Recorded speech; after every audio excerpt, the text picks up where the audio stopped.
নিচ্ছেন কিনা বা এই বিষয়ে আপনাদের কি অবস্থা, পাশাপাশি কাউন্সিলিং এর যে বিষয়টা পুলিশ সদস্যদের, যেটা একদমই হয় না বাংলাদেশ পুলিশে, এই বিষয়গুলোকে একটু যদি বলতেন। এই শিমুল আব্দুল প্রসাদ শেষ প্রশ্ন। আমাদের ধন্যবাদ মহোদয়কে।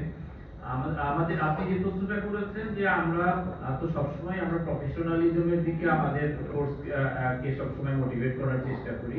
কখনো হয়তো একটা ইয়ে হয়, অলরেডি শুরু হয়েছে। আপনারা দেখেছেন যে নির্বাচনটা সুন্দর করার জন্য আমাদের অফিসার সবগুলো অফিসারদেরকে ট্রেন করা হয়েছে এবং তার রেজাল্ট আমরা পেয়েছি।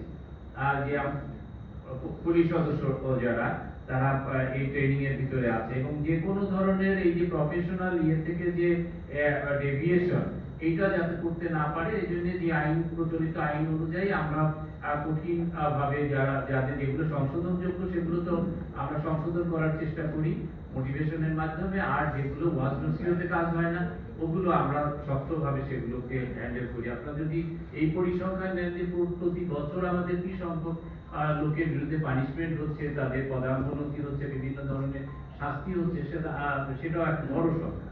এভাবেই আমরা এই বাহিনীর আচরণটাকে আমরা নিয়ন্ত্রণ করার চেষ্টা করে থাকি। আর আপনি যেটা পুলিশ হত্যার কথা বললেন, এটা সেই সব ক্ষেত্রে যাদের পরিবারের সদস্যরা মামলা করেছেন সেই মামলা তদন্তাধীন আছে। এটা তদন্ত শেষে আইনানুগ ব্যবস্থা না, আবার প্রত্যেকটি ক্ষেত্রে মামলা আছে।